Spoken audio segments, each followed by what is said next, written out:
Hello everyone, welcome back to another sharing video from Dinh Duy Cuong. In today's video, I will answer a question from one of my students. You asked that after finishing your design, when you try to save it, an error pops up and you can't save.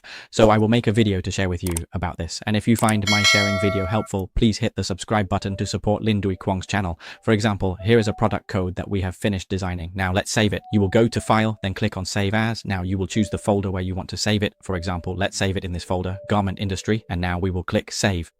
You will immediately see an error notification at the bottom right corner. This error occurs because we created a folder with a Vietnamese name that includes accent marks. So you need to rename this folder, either use Vietnamese without accent marks or use English, then you will be able to save. Here, you just click on it and save again. Change it to a name without accent marks like this and now try saving again. Go to the CMS file, then select the location with this folder and you'll be able to save right away. If you find my video helpful, please subscribe to my channel to support it by clicking below. Goodbye and see you in the next sharing videos.